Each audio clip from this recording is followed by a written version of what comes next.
tocayo, porque tenemos la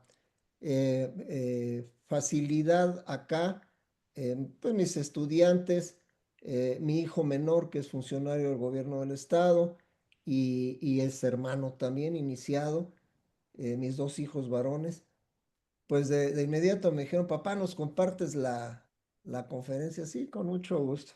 Entonces, para poder tener la opción de enviárselos. Claro que sí. Mis queridos hermanos, muy buenas noches. Muchas gracias a todos por acompañarnos la noche de hoy.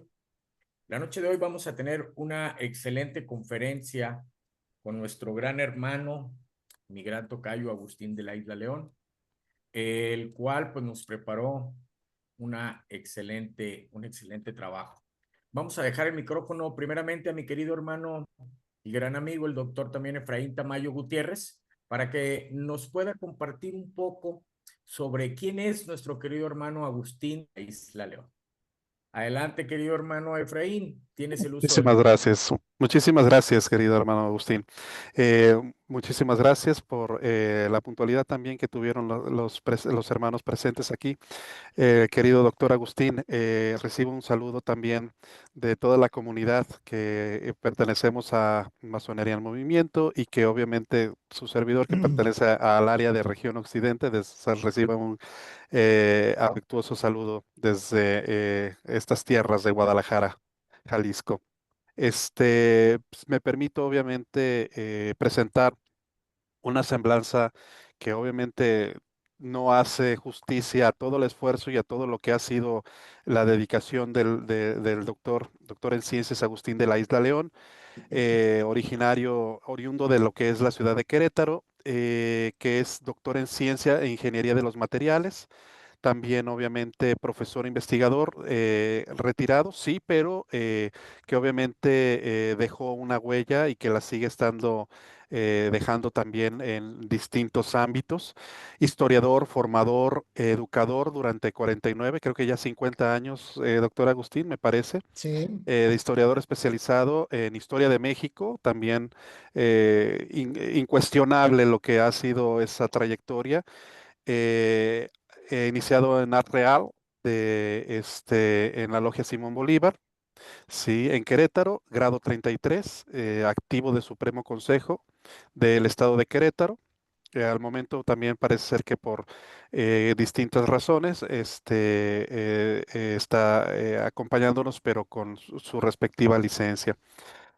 La referencia en plática previa, el doctor Agustín, que es este coordinador del Departamento de Planeación de Protección Civil, Seguridad Universitaria y Protección Civil de la Universidad Autónoma de Querétaro, así como fundador de maestrías y de estudios de licenciatura y posgrado de la misma universidad, maestría en ética aplicada y bioética y licenciatura y posgrado en universidades también que han sido invitados desde su sede de Querétaro.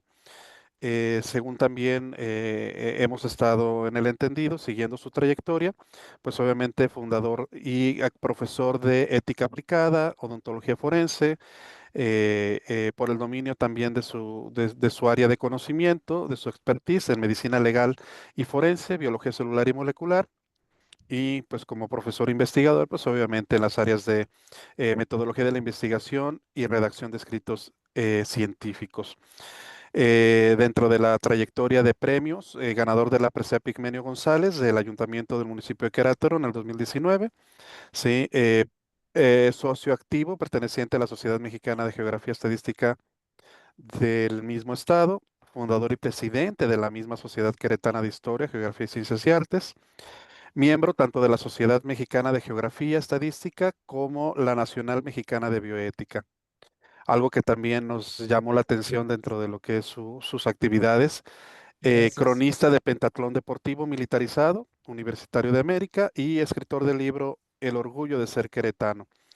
Más de 150 artículos, autor de la página electrónica de Platicando de Historia y fundador, como ya lo habíamos dicho, de las licenciaturas de odontología, de la especialidad de odontología forense, historiador, múltiples presentaciones en radio y televisión y obviamente también con los hermanos, queridos compañeros, amigos de Ecumene TVS. No tendríamos en este caso posibilidad, porque ya estaría yo ocupando el tiempo del doctor Agustín, todavía hablando de su trayectoria. Y bueno, dejemos evidentemente que el doctor Agustín nos haga y nos ilustre con tan excelente ponencia. Muchísimas gracias, doctor Agustín. Siéntase Muchas como en su gracias, casa hermano. y estaremos todavía esperando que nos siga honrando con las siguientes presentaciones. Pero vamos a esta que nos une en estos momentos. Muchas gracias. Encantado y con mucho gusto. Espero que sea del agrado de todos. Y si me permiten, voy a compartir pantalla. ¿Se puede? Sí, adelante, ya tienes atributos, querido hermano. Ok.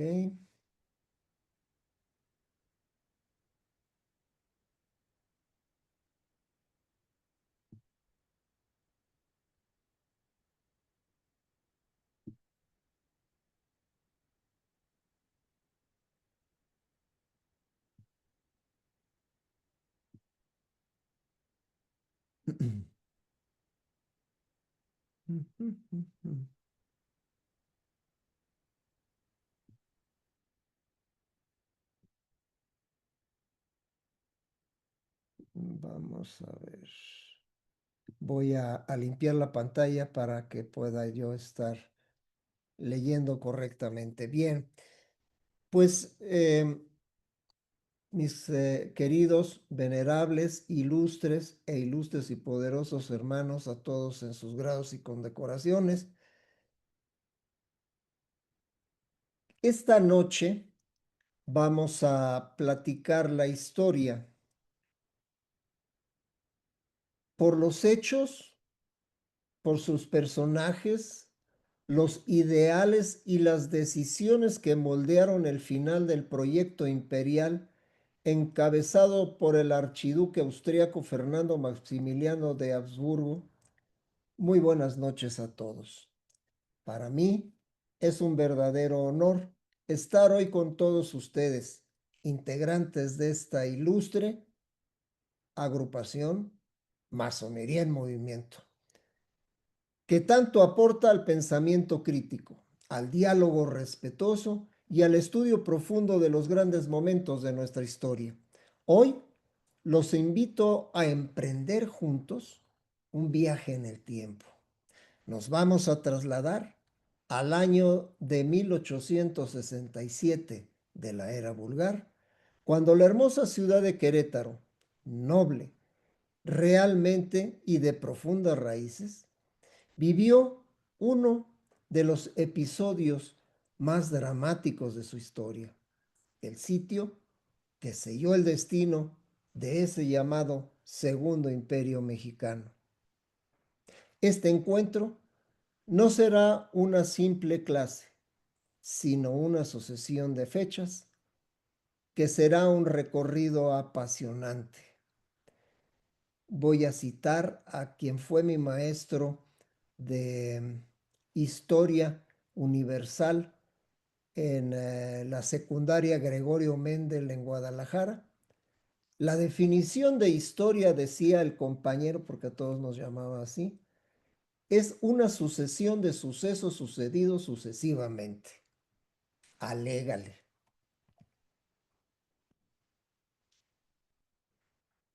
En el año de 1866, Europa comienza a mirar hacia otro lado. El emperador francés Napoleón III, o Napoleón el Pequeño, quien había apoyado con entusiasmo la aventura mexicana, empieza a sentir frío, mis queridos hermanos. Comienza a retirar sus tropas. Por un lado, la presión diplomática de los Estados Unidos, que habían terminado con su conflicto interno, eh, exige el fin de la intervención europea en América. Por otro lado, la guerra que Napoleón acababa de iniciar con Prusia, pues requería el retiro de las tropas y dejaron a Maximiliano colgado de la brocha. México está roto. Por un lado, el emperador Maximiliano, rodeado de conservadores nobles y militares europeos,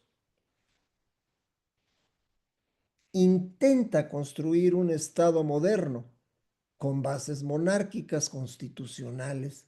Por otro, los republicanos liderados por Benito Juárez defienden la soberanía y las leyes de reforma y el principio de la no intervención. El imperio comienza a tambalearse y Maximiliano toma una decisión fatídica: no huir, quedarse y luchar. Tras la retirada francesa, Maximiliano se repliega a Querétaro, ciudad estratégica por su situación geográfica y fortaleza moral. Lo acompañan dos grandes generales: Miguel Miramón Tarelo, joven brillante y temido estratega conservador, con un currículum militar impecable; Tomás Mejía, indígena pame de la Sierra Queretana, de origen humilde, valiente hasta la temeridad, como veremos en la narración de las batallas, y profundamente leal al imperio. Por otro lado, las fuerzas republicanas se organizan bajo el liderazgo de Escobedo y Corona. Otros generales otros generales del norte y occidente del país. Don Ramón Corona, que me llamaba tanto la atención, la calle Corona, no quería yo hacer alusión a que se me antojaba por ahí una deliciosa bebida, hasta muchos años después que supe que era don Ramón Corona, el general de los ojos tristes. La levítica ciudad de Querétaro. Querétaro, 1867, era una ciudad amurallada por su geografía natural, su orografía, rodeada de cerros, con calles empedradas, conventos fortificados y plazas amplias. Ahí decidió Maximiliano atrincherarse con unos 9,000 hombres del ejército imperial. En milicia, en la educación militar, la táctica y la estrategia son las bases. Y estratégicamente, Querétaro no tiene nada que hacer. Vino y se metió a un hoyo. Sin embargo, hizo caso de los consejos de uno de sus generales, que veremos más adelante, y por lo pronto vamos a hablar de los puntos defensivos que contaba la ciudad. El convento de la Cruz, convertido en cuartel general; Cerro de las Campanas, convento de San Francisco, convento grande de San Francisco; el Teatro Iturbide, hoy llamado Teatro de la República; el acueducto, que era clave para la vigilancia. Y el ejército republicano empezó a cerrar la pinza. El día 6 de marzo, que comienza el sitio, que se establece el cerco, contaba con 14,000 soldados. Cuando termina, 72 días después, eran 56,000 soldados. Todos ellos bajo el mando, como ya hemos dicho, de Escobedo y Corona.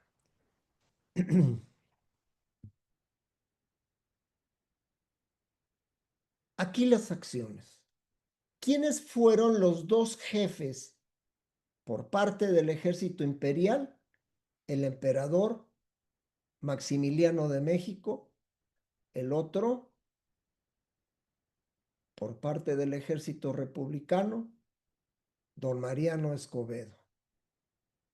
Ambos, comandante general del ejército republicano.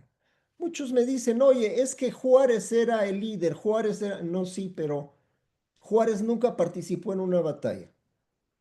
Entonces, esto es un tratado de historia militar y tengo que dar el crédito a quienes fueron los actores militares dentro de esta epopeya. Ay, pobre México. Dicen que don Porfirio Díaz dijo en alguna ocasión: tan lejos de Dios y tan cerca de los Estados Unidos. recién independizado. No pasan apenas 10 años de la independencia y ya tenemos 2 magnicidios. Uno de ellos, el del primer emperador de México, don Agustín de Iturbide, quien fue fusilado el 19 de julio, el próximo día 19. Les prometo que en mi columna Platicando de Historia trataré el tema, de 1824, y el asesinato de don Vicente Guerrero el 14 de febrero de 1831. Ambos traicionados terriblemente, ambos asesinados terriblemente, aunque la historia oficial nos habla de fusilamiento justiciero en el caso de Iturbide y de traición en el caso de Guerrero. Los dos fueron asesinatos. ¿Por qué? Porque Iturbide no sabía lo que se había gestado los 3 años que estuvo fuera del país y que había sido nombrado como traidor a la patria. Y segundo, porque baja del barco, lo toman prisionero y sin formación de causa lo fusilan al día siguiente. Eso es un asesinato, no un fusilamiento justiciero. Don Vicente Guerrero, también víctima de la traición de sus propios hermanos, quienes lo traicionaron y lo entregaron al italiano Picaluga. ¿Y saben quién metió la cola en todo esto? Don Joel Poinsett, que vino y se robó la dignidad de los políticos mexicanos, promovió el rito de York y se encargó de echar unos contra otros.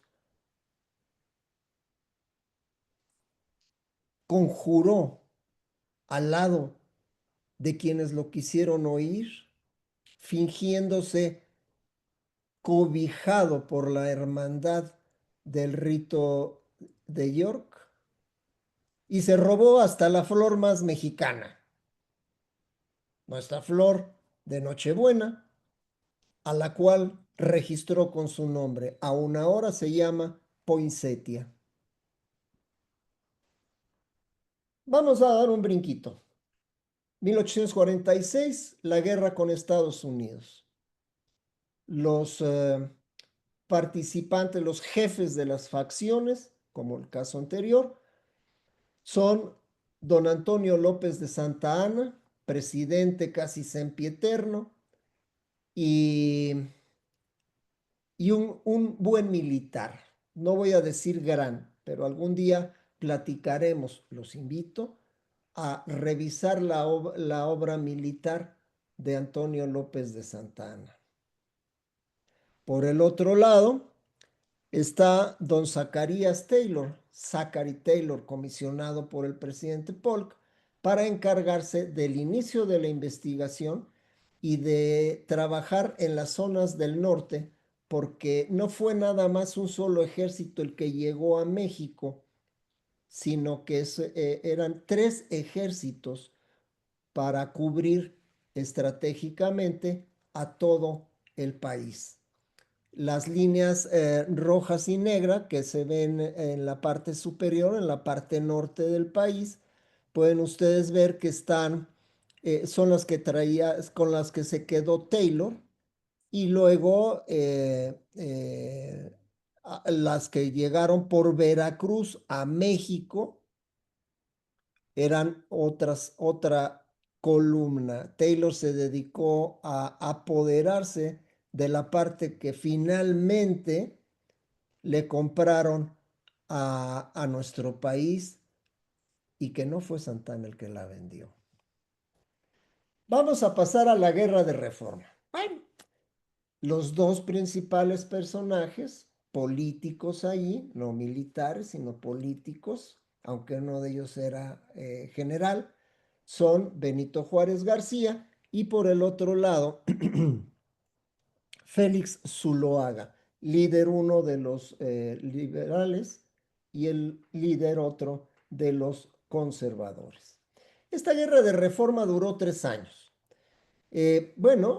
Inició en 1858, enfrentó a esas dos facciones, liberales o republicanos y conservadores. Y bueno, las columnas fueron mandadas, en el caso de los conservadores, por don Miguel Miramontarelo, Niño Héroe, Félix Zuloaga Trillo y Leonardo Márquez Araujo. En el caso de los republicanos o liberales, estuvo comandados por don José Nemesio Francisco Santos de Gollado. ¿Por qué pongo Santos entre comillas? Bueno, pues porque el señor se llamaba José Francisco Nemesio, pero como nació, no lo bautizaron en la víspera de Todos Santos, entiéndase la noche de bruja o de todas las ánimas, que en inglés tiene un nombre que ya no nos es permitido decirlo políticamente incorrecto, pero se llama Halloween, que quiere decir lo mismo exactamente, Noche de Todos los Santos, por el general Jesús González Ortega, que después se peleó con Juárez, y con don Ignacio Zaragoza Seguín, quien tuvo un fin muy triste porque no pudo disfrutar de sus logros de guerra. Además, fue el primer corresponsal de guerra que hubo en América, ya que transmitió en vivo vía telegráfica la batalla del 5 de mayo hasta el Palacio Nacional. ¿Cuántas batallas hubo en este negocio? Miren, es como la revolución, decir, es que la revolución duró de 1910 a 1921 o a 1917. No, eran pequeñas escaramuzas, a veces se ponía más crudo el asunto, a veces se ponía menos crudo el asunto. La guerra de Reforma tuvo unas 22 batallas, desde la de Celaya, que fue en marzo del 58 y fue la primera, hasta la de Calpulalpan, donde hacen pedazos al ejército conservador y se considera el triunfo de la facción liberal. El presidente Juárez, una vez seguro de su triunfo, una vez tranquilo de todos estos avatares, con el apoyo de nuestros hermanos masones de los Estados Unidos, se le hace fácil suspender los pagos en 1861 de la deuda externa. Yo quisiera ver si es un acto de valentía, si es un acto de patriotismo, pero me pongo a pensar cómo se pondrían cualquier acreedor cuando el deudor no solamente le deja de pagarle, sino además se lo manda a decir. Ya ven lo que pasó en el Estado de México hace unas semanas con la señora que le invadieron su casa. Y entonces las principales potencias del mundo en ese momento, Estados Unidos todavía no pintaba mucho, eh, se juntan, Club de Toby, y optan por mandar una comisión para la negociación Francia, España e Inglaterra. Se encuentran con don Manuel Doblado Partida, que era el secretario de Relaciones Exteriores de nuestro país, ahora le llaman canciller, y se negociaron a principios de 1862 los tratados de la Soledad, en los que México logró convencer a España e Inglaterra de que sí les voy a pagar, pero pues en pagos pequeñitos. Pero los franceses era otra cosa. Era, curiosamente, mis hermanos, era a los que menos se les debía, man. Pero ellos ya traían el plan. ¿Por qué? Porque Napoleón quería establecer una cabeza de playa en México que le permitiera con el tiempo invadir los Estados Unidos. Y es así que el 28 de abril, no, 20 de abril de 1862 viene la primera acción de guerra en las cumbres de Aculcingo, en donde el gobernador queretano, al mando de la segunda brigada de Querétaro y en particular del batallón ligero de Querétaro, se enfrenta, es el primero en enfrentarse a los franceses. No les cuento lo que pasó porque entonces voy a pellizcar mis otras conferencias, pero los franceses, a final de cuentas, se apoderan de la Ciudad de México en 1863, obligando a Juárez a escapar de la misma.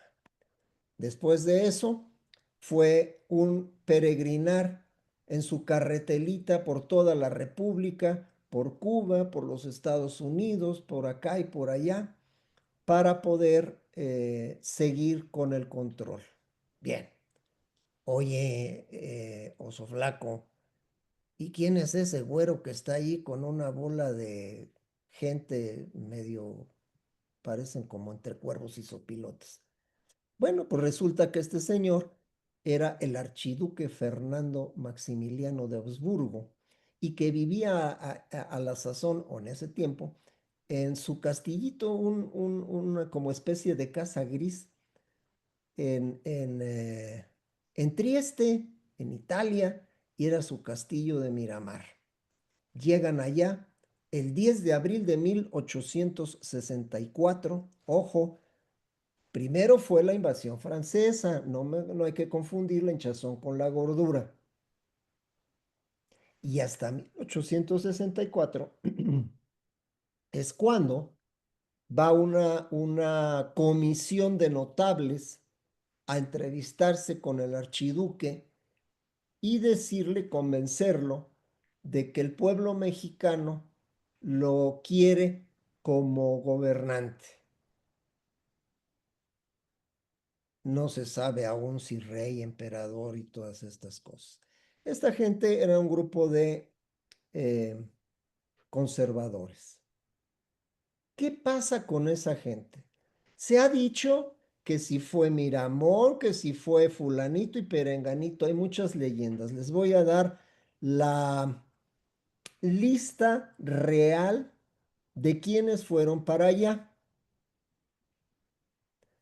En primer lugar, don José Gutiérrez Estrada, don José Hidalgo, familiar directo de don Miguel Hidalgo, don Antonio Escandón, don Tomás Murphy, el general Adrián Wall, Ignacio Aguilar, Joaquín Velázquez de León, el sacerdote o presbítero, como le quieran decir, don Francisco Javier Miranda y don Ángel Iglesias como secretario.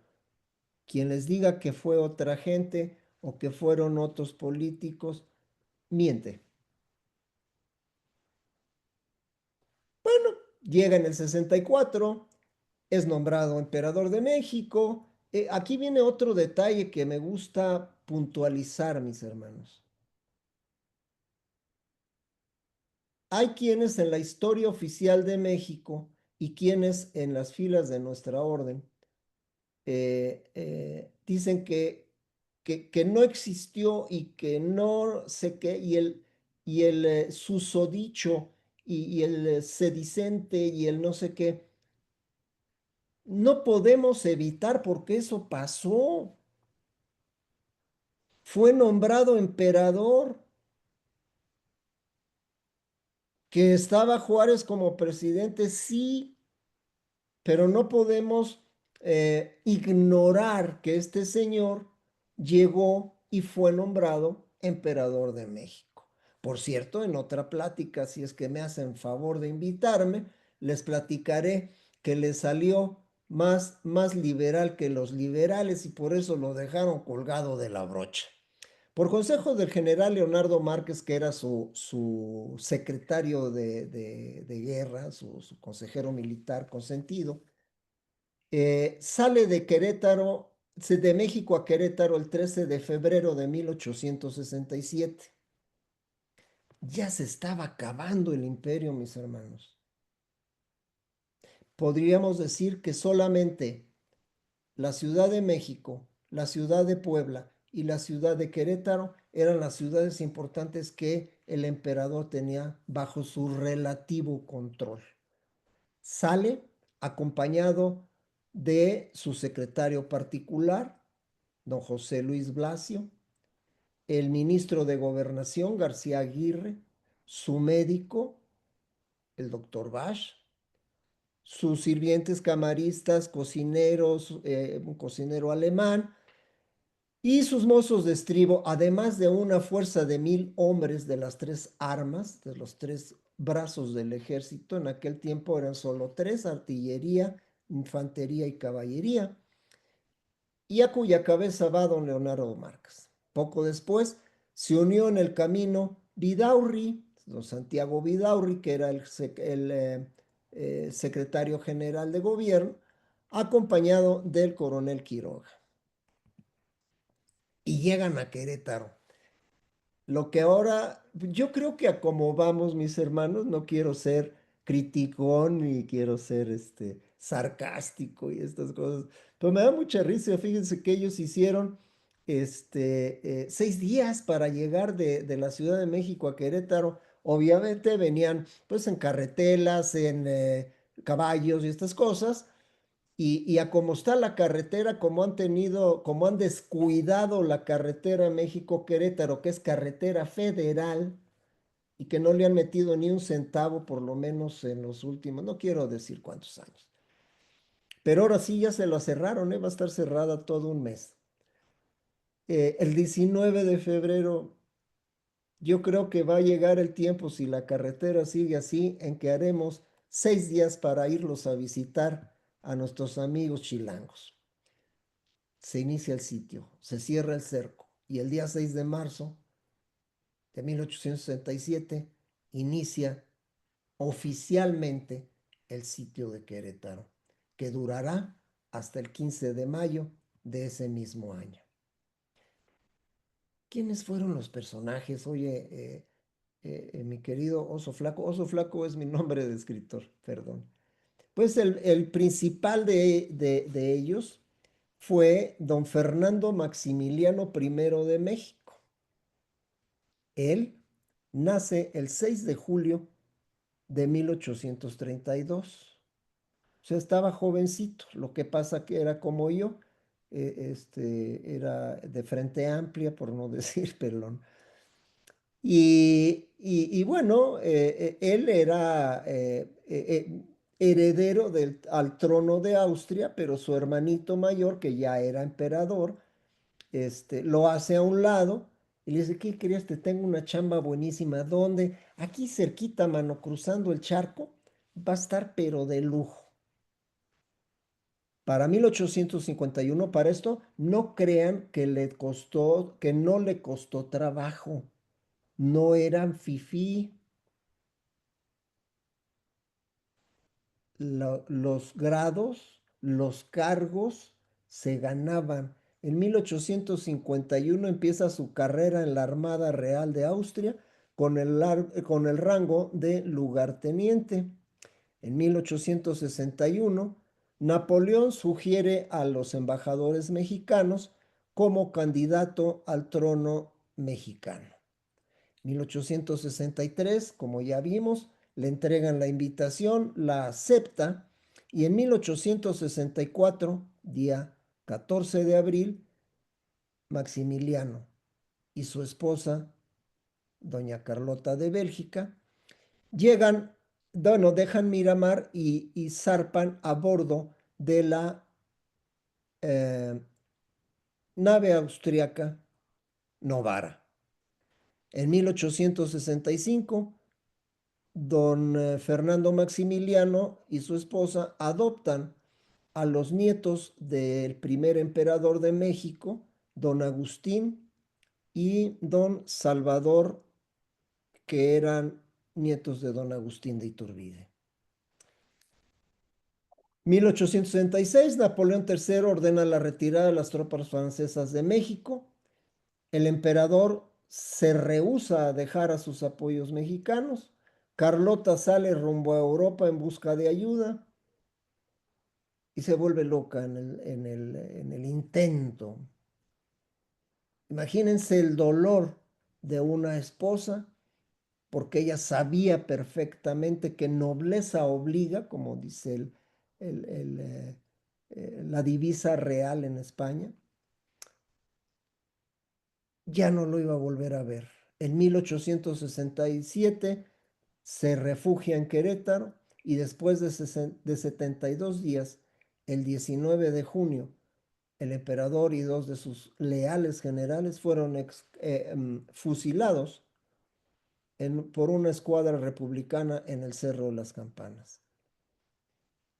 De ese día hasta 1868, el 18 de enero, es que el cuerpo de Maximiliano regresa a Austria y descansa al lado de sus ancestros en el convento de los frailes capuchinos. Leonardo Márquez nace en la Ciudad de México en 1820 y muere en La Habana, Cuba, desterrado el 5 de julio de 1913.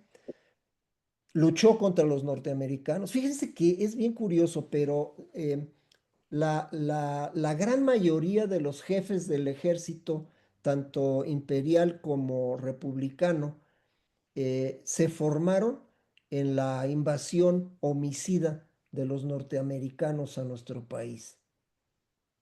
Allí adquirieron experiencia de combate y para el tiempo que pasó hasta la invasión francesa, pues ya era gente muy ducha en el arte de la guerra. Bueno, participó en combates como el de Agua Nueva y tuvo episodios de valor muy importantes. Consiguió arrebatar al enemigo armas, caballos, monturas, equipamiento y 8 cañones. También sirvió con distinción en la batalla de la Angostura, por la cual le fue otorgada la Orden de Guadalupe. Don Miguel Miramón Tarelo, él nace en la Ciudad de México en noviembre de 1831 y, ojo, en 1847 ingresa al colegio militar. Se quedó en el colegio militar, al igual que los 6 niños héroes. Quien diga que no existieron, quien diga que son un cuento, lo invito a leer la colección de libros que se llaman Historia del Heroico Colegio Militar, editada por la Secretaría de la Defensa Nacional en 1973. Ojo. Y ahí permaneció. Estuvo peleando con un cabo del batallón de San Blas, con Juan Escutia, y con el teniente y los cadetes Vicente Suárez y Fernando Montes de Oca. Por una orden del director del colegio militar, en ese tiempo no se llamaba heroico, salieron por el lado del jardín botánico protegiendo a los cadetes más pequeños. Finalmente cayó prisionero de los yanquis y estuvo allí junto con 37 de sus compañeros hasta 1848, que se retiraron los americanos. Regresa al colegio militar y se gradúa en 1851. Además, él es hasta la fecha el presidente de la república más joven en México, porque ocupó el poder cuando contaba con solamente 25 años, el 2 de febrero de 1859. Tradicionalmente conservador, profundamente católico, se pone a las órdenes de Maximiliano y lo acompaña al sitio de Querétaro. Otro gran personaje, este es nuestro paisano, indígena puro, para que vean que no había discriminación, que el ejército mexicano recibe a personas sin distinción de clase, sin distinción de credo, sin distinción de posición política o económica. Él nació en un pueblititito, en una ranchería que se llama Misión de Bucareli, municipio de Pinal de Amoles, Querétaro. ¿Y qué creen? Se huyó de su casa a los 13 años, inició como recluta, llegó a ser miliciano en 1841, comandante de escuadrón, él era del arma de caballería, en 1849. En 1854 alcanzó el grado de teniente coronel. En marzo del 58, general de brigada, y al año siguiente general de división. Aquí lo vemos con su uniforme de gran gala y vistiendo la banda azul, que es la divisa de los generales o era, ya no se usa ahora, de los generales de división. Al terminar el sitio es también consignado a un consejo de guerra, no juicio político, sino a un consejo de guerra. Y también fue condenado a muerte. Por el lado republicano, les presento al general Mariano Escobedo de la Peña, neolonés, nacido en San Pablo de los Labradores, y en 1846 se da de alta como soldado raso. Él era comerciante, su papá tenía una tiendita de ventas generales, así como ciertas tiendas, ahora les llaman de conveniencia. Participó en combates muy importantes en la guerra contra los americanos, en la acción del Cerro del Obispado, en el sitio de Monterrey, para después combatir en la batalla de la Angostura. Y por esa acción del cañón de Santa Rosa, logró apresar a 37 hombres, solo él, con un grupo pequeño de soldados. Aquí lo vemos montando un caballo blanco.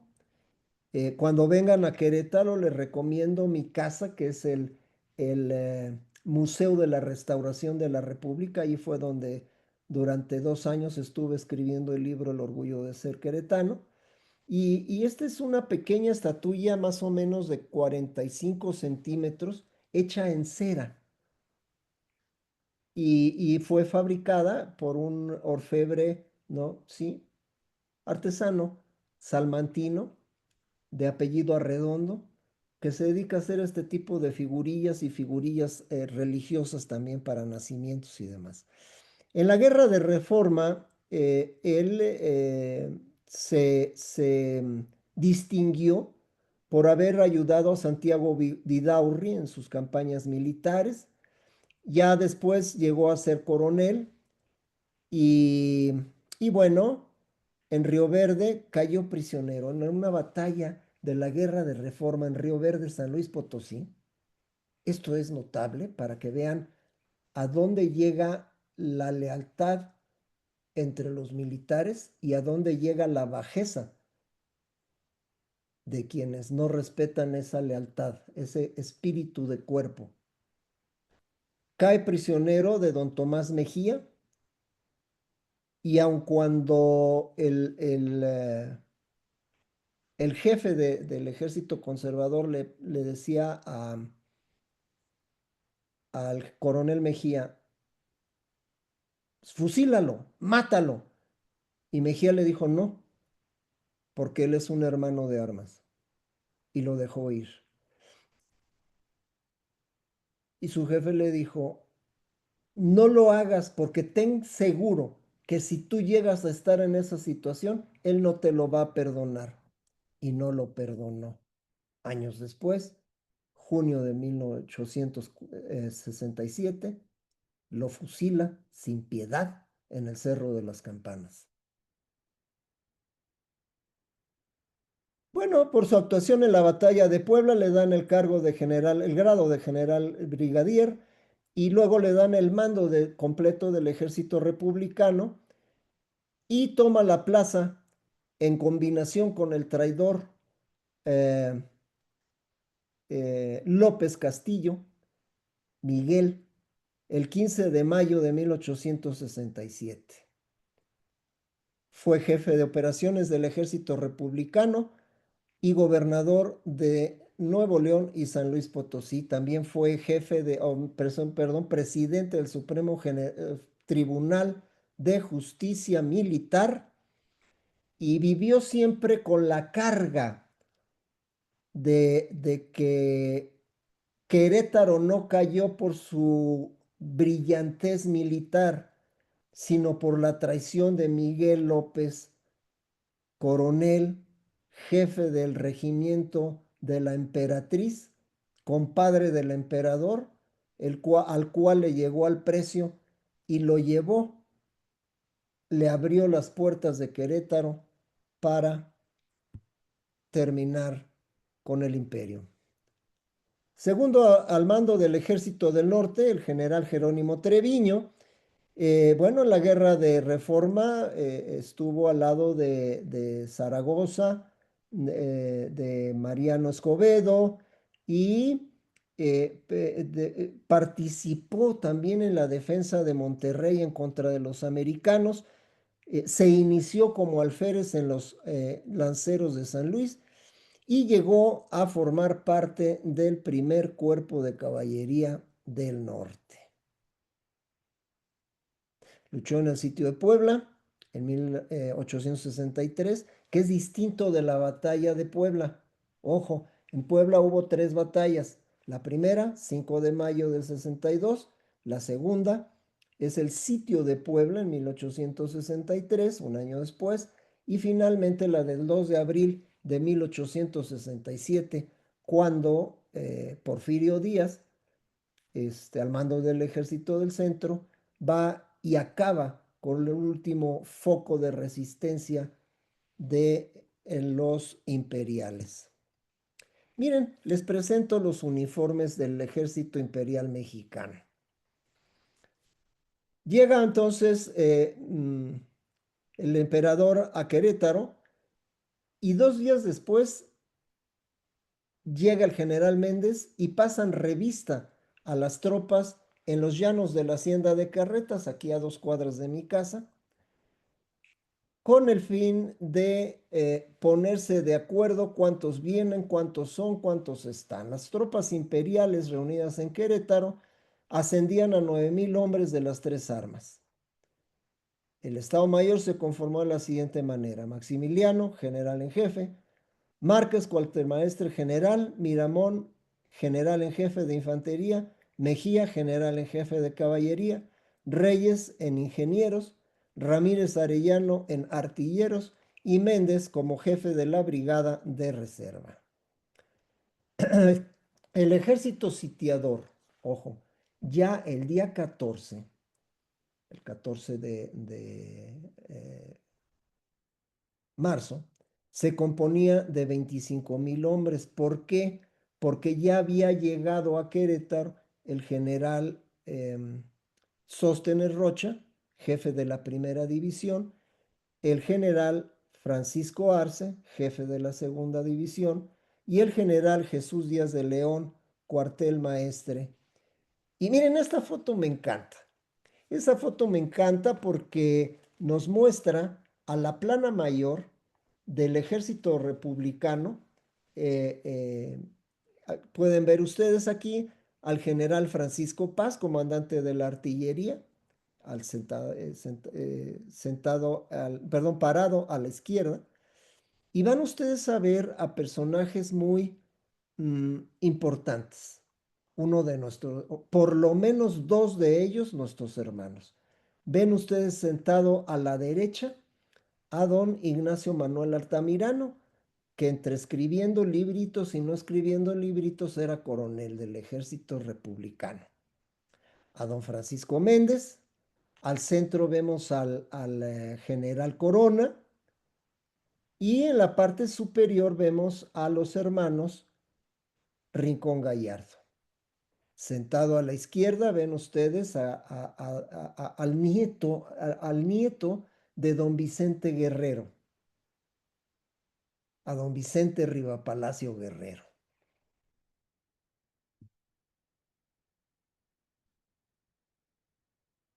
marzo 22 del 67.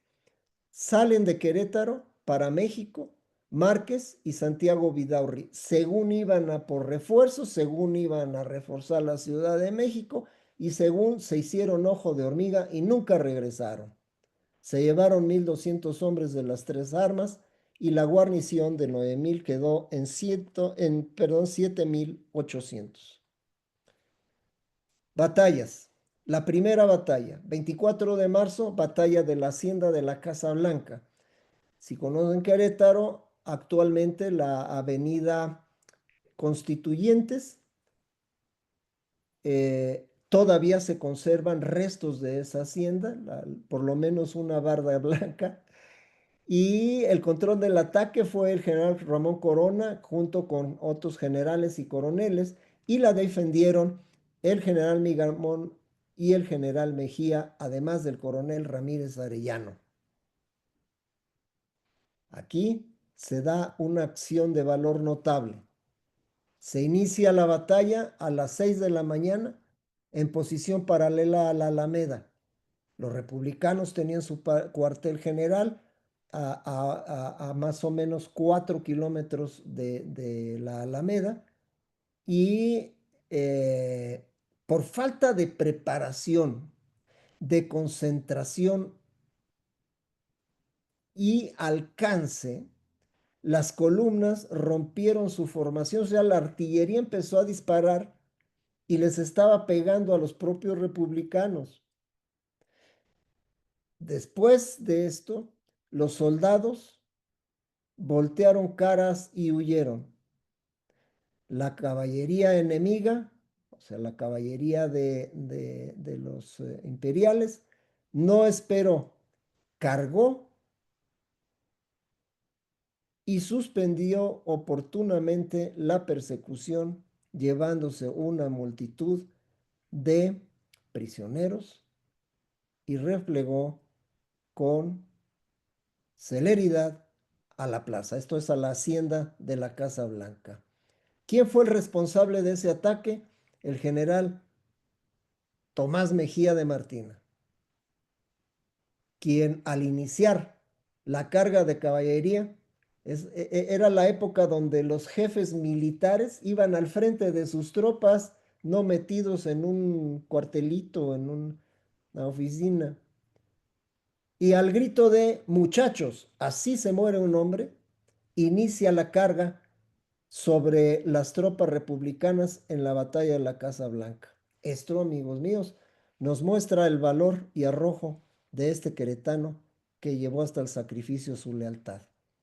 El parte de la batalla, para que no vayan a pensar que nada más les doy los datos hechos por los imperiales, les doy del parte de novedades del general Sóstenes Rocha, general de infantería, general de artillería, perdón, y que era jefe de la primera división del ejército republicano, y nos dice, los asaltantes tuvieron, esto es los republicanos, tuvieron cerca de 2,000 pérdidas entre muertos y heridos.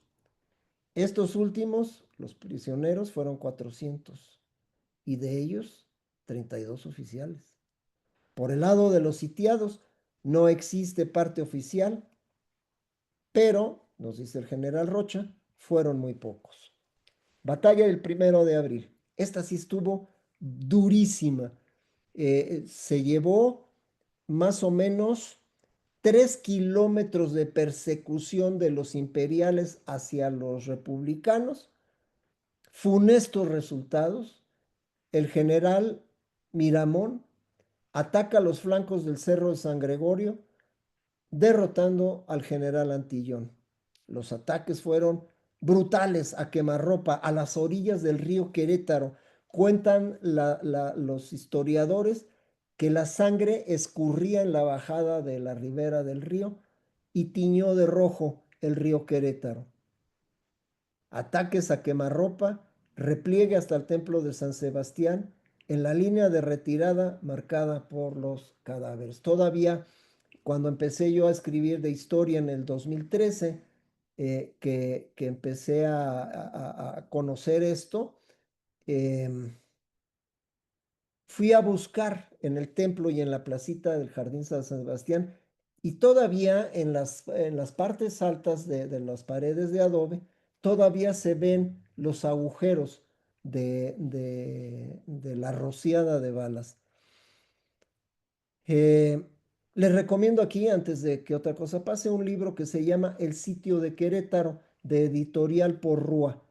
Es un compendio de 4 libros, entre ellos las memorias de el general Sóstenes Rocha y de otros 3 autores. Este es el plano de Querétaro. Es un plano anterior, pero fue el más gráfico que encontré. Y en la parte superior, a todo lo largo, ven el río Querétaro, que es el que partía en dos o parte en dos a la ciudad.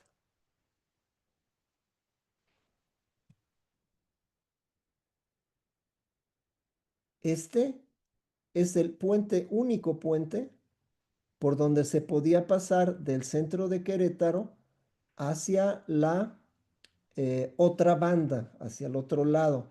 Y, y todo lo largo que ven ustedes aquí, en zona horizontal, fue la trayectoria que tuvo la batalla de San Gregorio. Otra muy importante fue la batalla del Cimatario en la jornada del 27 de abril. A las 5 de la mañana se inicia el fuego de artillería contra las líneas republicanas en el Cerro del Cimatario. Si ustedes pasan por Querétaro, por la carretera que va a México, voltean a la derecha y se ve un cerro de regular altura que tiene en la parte alta antenas de transmisión. Eh, Ese es el Cerro del Cimatario. Con 4,000 hombres inicia el,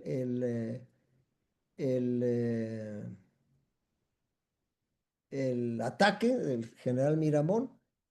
Y les paso el parte de novedades que publica el general Sóstenes Rocha en su libro de apuntes históricos del sitio de Querétaro. Dice: 4,000 hombres de infantería y caballería. La caballería imperial hace movimientos adecuados de modo más eficaz y pronto desenlace, con buen éxito del ataque. Fue una corretiza espantosa en la cual hay un toque de caballería que se llama adegüello. Lo pueden encontrar en YouTube. Y marca la trompeta de caballería, empieza lentamente y va acelerando el toque, y eso indica que hay que perseguir a los que van huyendo con el sable desenvainado los de caballería y con la bayoneta calada los de infantería que vienen atrás, para rematar a los que quedaron ahí. Los reportes del ejército republicano: 416 muertos y heridos, y han sido hechos prisioneros cerca de 500. Los imperialistas han perdido cerca de 400 hombres entre muertos y heridos. Estas eran las armas que se utilizaban en esa época. Aquí les presento 3 armas que son verdaderamente históricas. Se conservaban 3 en el Museo del Obispado de Monterrey, y otros 6 que el general Escobedo donó al Museo Nacional de Historia. Yo no sé si todavía existan, porque con eso de que ahora ya somos pacíficos y todas estas cosas, no sé si hayan visitado últimamente el Nacional de Historia en Chapultepec, pero ya no se exhiben ni siquiera los uniformes de los niños héroes. 15 de mayo, la entrega de la plaza por el coronel Miguel López Castillo. Se integra el juicio, juicio de consigna, porque ya se sabía cuál iba a ser el resultado ordenado por Juárez desde San Luis Potosí. Finalmente, el 19 de junio de ese año 1867, vemos a un grupo de elementos del batallón de Nuevo León y Coahuila, cazadores de Nuevo León y Coahuila, que fueron los encargados de fusilar a los tres soñadores del Imperio Mexicano, el Segundo Imperio Mexicano. El comandante del batallón, del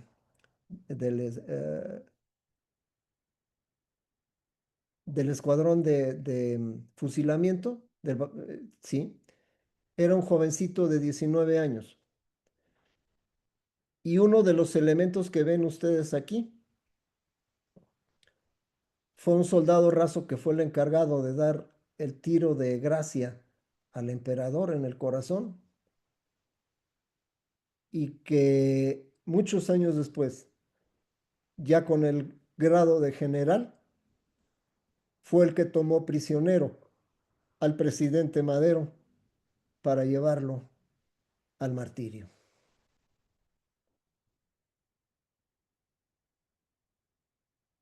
Esta frase fue de don Mariano Escobedo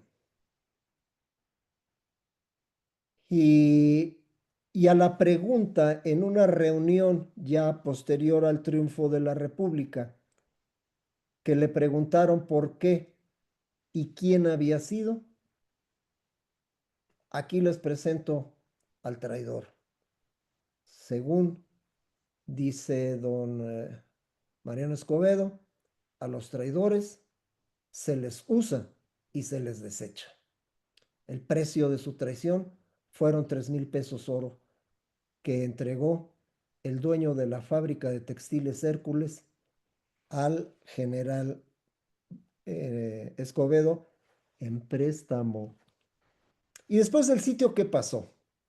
Después del sitio, así quedó nuestra ciudad, destruida totalmente. Esta es una fotografía de ese día, tomada por el señor Aubert, que era el fotógrafo oficial del emperador.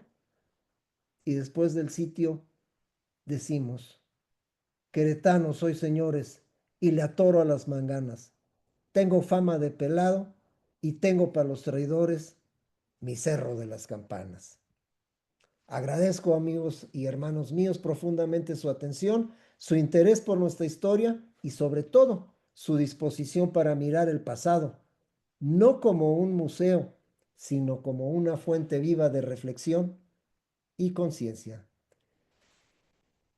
Como siempre lo menciono, si alguno de ustedes ya ha visto mis publicaciones, yo no invento, yo leo y difundo la historia.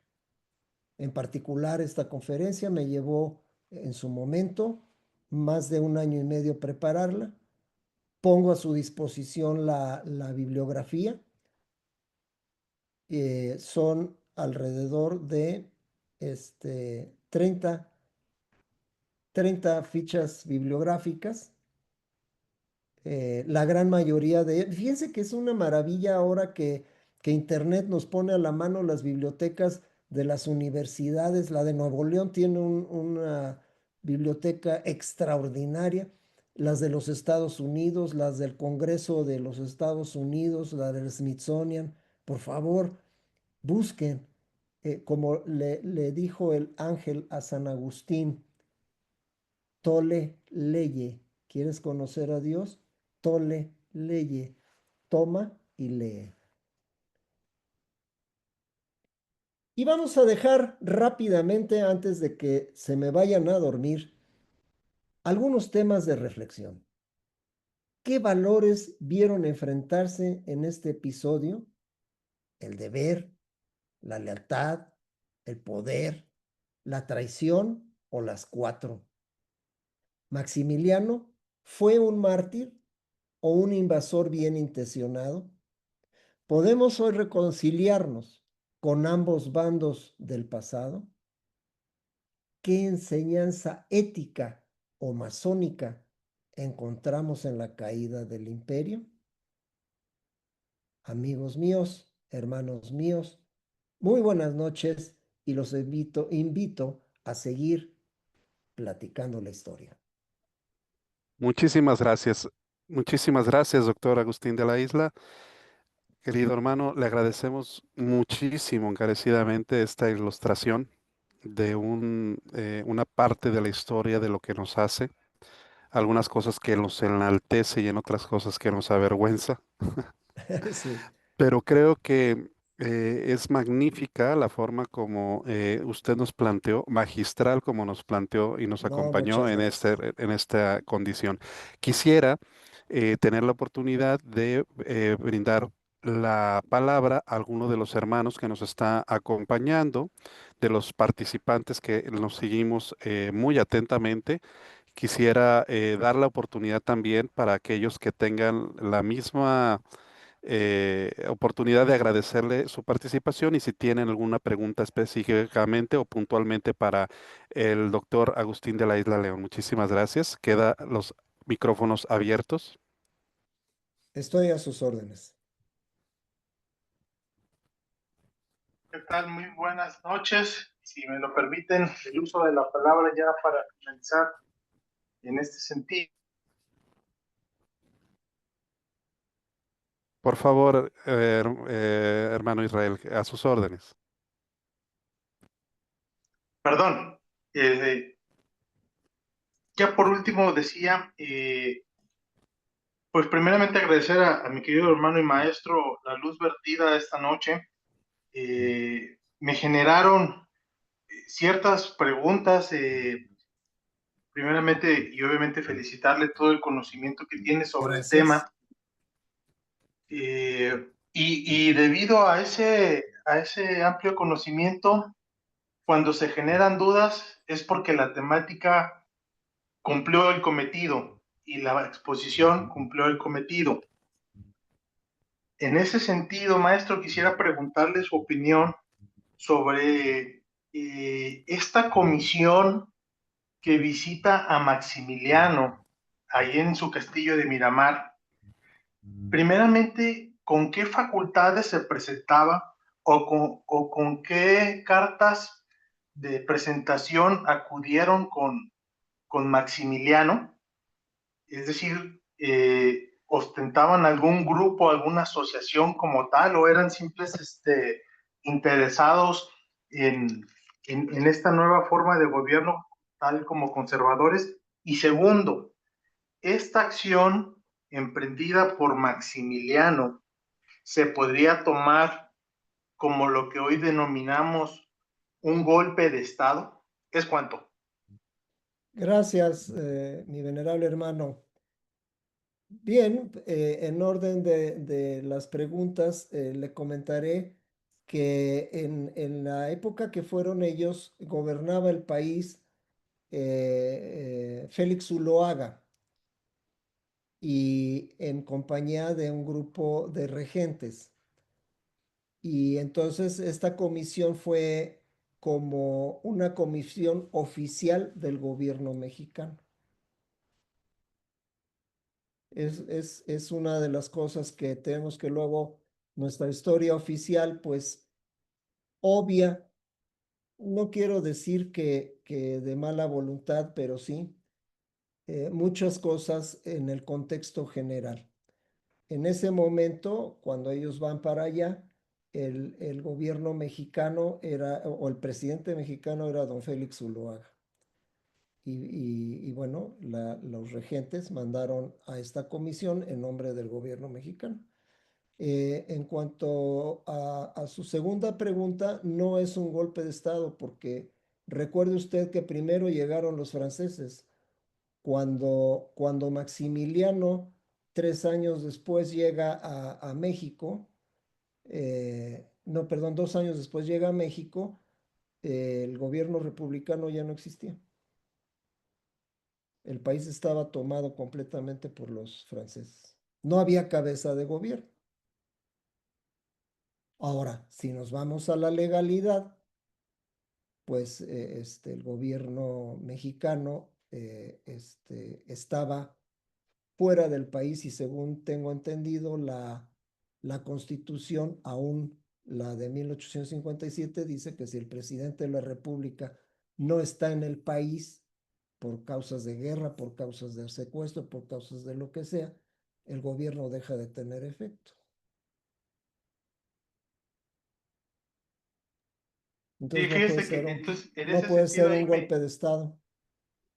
sí, en ese sentido me quitan la duda porque yo tenía pues la idea de que en ese momento la República estaba firme, pero con lo que menciona usted que al momento de que el presidente está fuera del país, pues ya no se considera como tal. Eso, y eso lo que dice usted de que la historia a veces es muy sesgada, muchas veces no conocemos las partes finas de esa situación o las partes Sí, finas el contexto. de, el contexto, es correcto, porque podría yo pensar que estaban en paralelo esa parte de los conservadores con la parte de la República.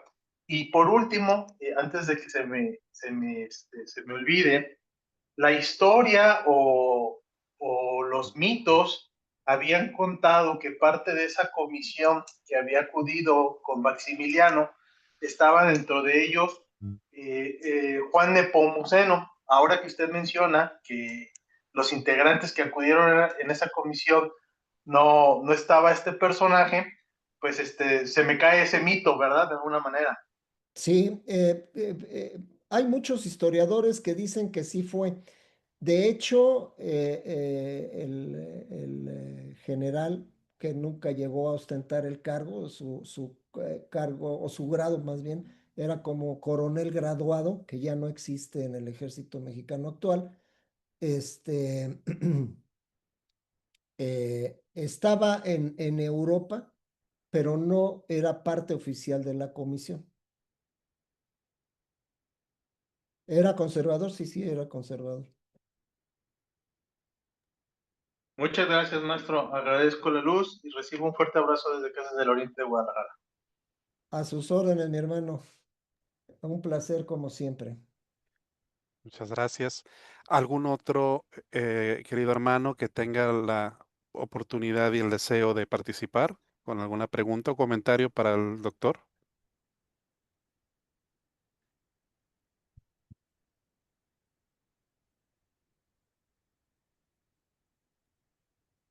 Si Buenas me noches, permite, adelante, adelante, Daniel. Adelante, querido hermano. gracias, buenas noches. Primero felicitar a mi hermano, el doctor Agustín de la Isla León, muchas gracias por su luz. Fue una conversación extraordinaria, le agradezco muchísimo la luz también. Gracias, mi Este, venerable hermano. me quedan como dudas. Digo, yo realmente siempre tomamos a Juárez como que era la persona que estaba defendiendo la legalidad de la República y siempre se toma esa línea porque así viene, así nos la enseñan, digamos, ¿verdad? Sí, claro, todos abrevamos de esa agua. Es correcto. Pero a mí siempre me ha quedado la inquietud de que en realidad Juárez no obtuvo una votación. Él realmente llegó al poder o a la presidencia De por una facto, cuestión, exactamente, por una cuestión legal, ¿verdad? ¿Es así correcto? es. Sí, incluso pues muchas cosas. Si algún día me lo permiten, platicamos de las leyes de reforma. Mi plática se llama Las leyes de reforma fueron realmente de Juárez. Y se van a ustedes a dar cuenta que no, ninguna. El primer reformador de la segunda transformación, que fue mucho antes que esos liberales, se llamó don Valentín Gómez Farías, paisano de ustedes. Y él en 1831, fíjese, emite siendo presidente de la República, perdón, 1833, emite siendo presidente de la República la ley de amortización de bienes eclesiásticos. Hoy que les causó tanta hilaridad la situación de la Iglesia Católica, los funcionarios eclesiásticos y la gente católica le apodaba Valentín Gómez Furias, porque era un orador verdaderamente encendido y anticlerical. Después, las leyes de reforma. Hay una que se llama Ley Juárez, en el momento en que Juárez era, no recuerdo si secretario de Hacienda o era presidente de la Suprema Corte, pero es otro, por el momento no recuerdo el nombre, el autor de eso, pero lo puede usted cotejar, el autor de la Ley Juárez, que se publicó hasta después de que Juárez ya era presidente. 1857, la Constitución de 1857 de nuestro ilustre hermano, eterno vigilante exterior y todas estas cosas. No, el presidente de la República era el coronel Ignacio Comonfort. Él es el que cita, produce y emite la Constitución de 1857. Desafortunadamente hizo caso de su secretario de Hacienda, un escritor muy famoso, que lo convenció de que para controlar las cosas se diera un autogolpe de Estado y que el ejército lo iba a apoyar. Y pues le pintaron un violín y se tuvo que retirar. Por corrimiento de cadena lo llamaríamos en la logia. En ese tiempo la Constitución ya en firme, ya votada, ya oficial, decía que en caso de que falte el presidente de la República de manera definitiva, le corresponde al presidente de la Suprema Corte de Justicia, y así es como Juárez llega ahí. Muchísimas gracias por su luz, maestro. Muchas gracias. Buenas noches. Le Buenas agradezco noches. infinitamente.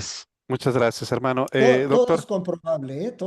Yo no estoy inventando nada, todo es comprobable.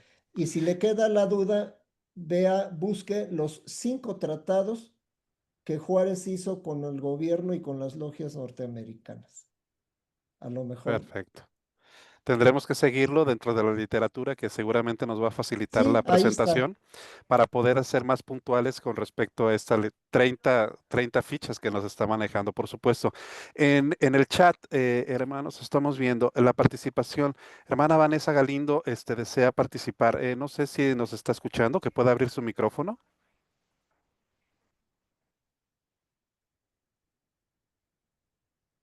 Buenas noches, queridos hermanos.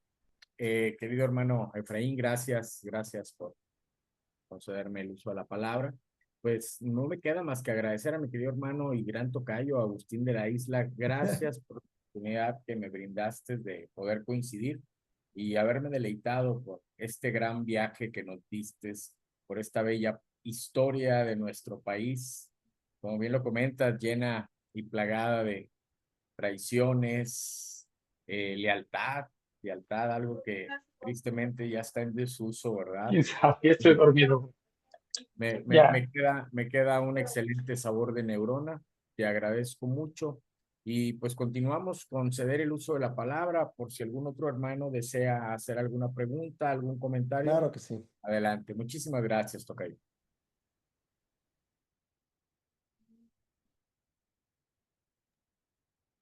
¿Algún otro hermano que desee participar?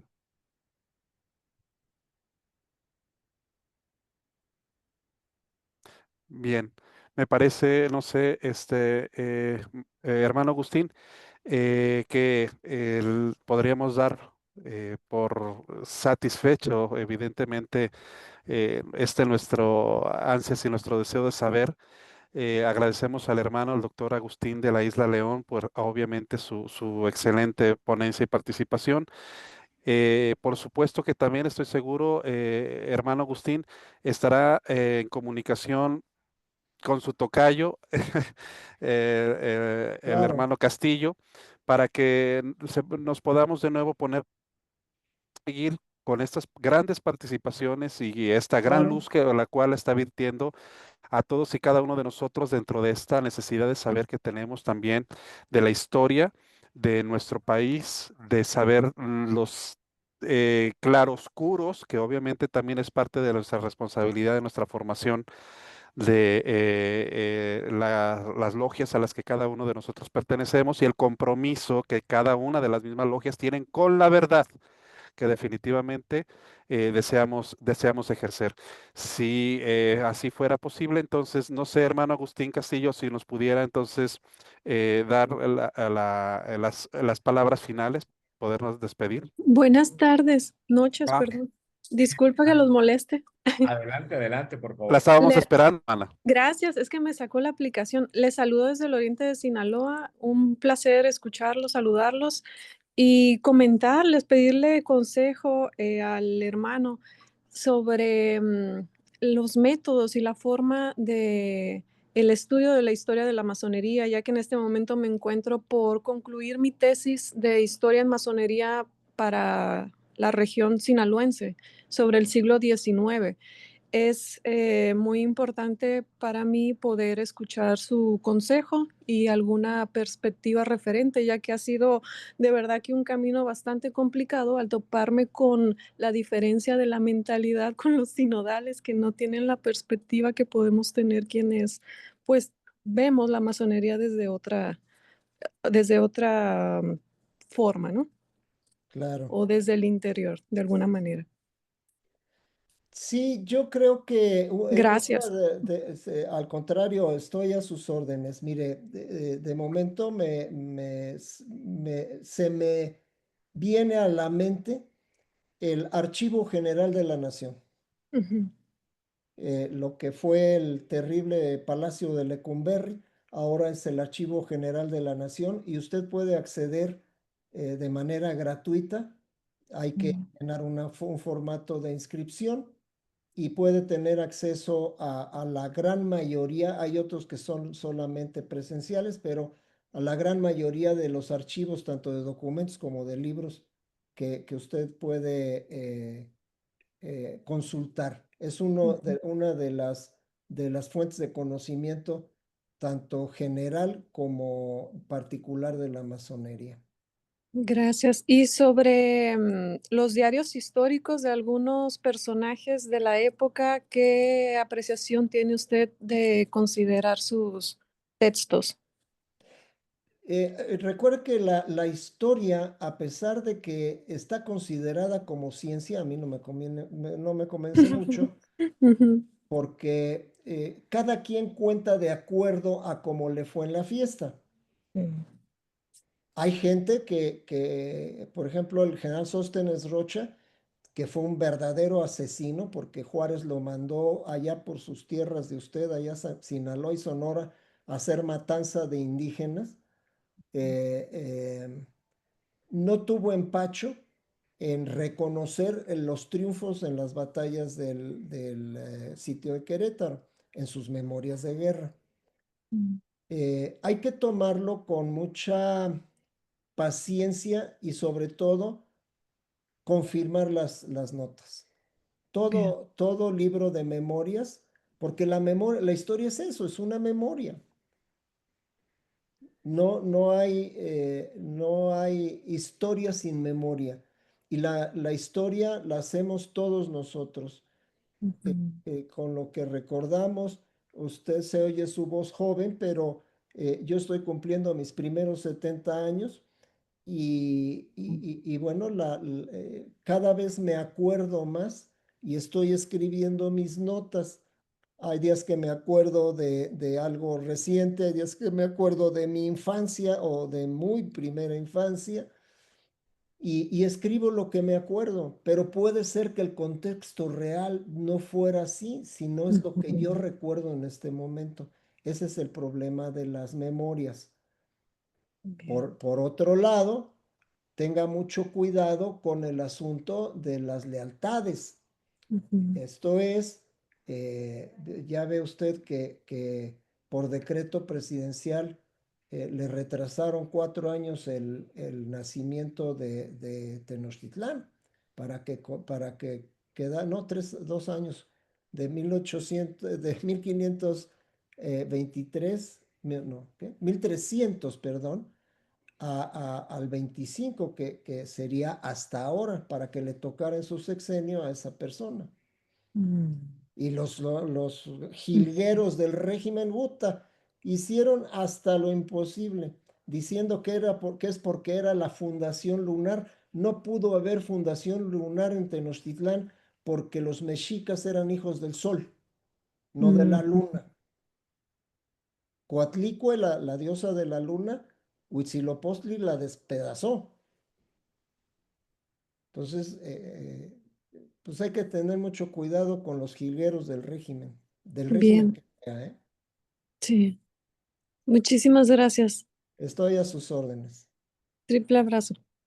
Triple abrazo fraternal. Gracias. Gracias, hermana Galindo. Qué bueno. Pues bien, hermano Castillo, si fuera tan amable, por favor. Muchas gracias, querido hermano Efraín. Pues muchas gracias a todos por permitirme coincidir la noche de hoy. Una felicitación a mi querido hermano Agustín de la Isla por la Gracias. bella conferencia que nos regaló. Pues no es esta es la primera vez, pero no va a ser la última. Seguramente vamos a contar con más conferencias que tengas tú el tiempo y la oportunidad de regalarnos. Pues no me Claro, con queda más mucho que gusto. agradecerles a todos. Muchísimas gracias, les deseo una excelente noche. Ya que tengamos disponible el enlace para la grabación, con todo gusto lo vamos a compartir dentro del grupo de Masonería en Movimiento, tanto en la página de Facebook para que puedan disfrutarlo directamente, como en el grupo de WhatsApp para quienes quieran compartir la liga. Esta conferencia se diseñó abierta para que pues el público en general pueda conocer esta gran parte de la historia de nuestro país. Muchísimas gracias de nuevo. Les deseo una excelente noche y un mejor fin de semana. Gracias a todos. Buenas noches. Buenas noches. Buenas noches y gracias, hermano Agustín. A la orden, hermano Rubén.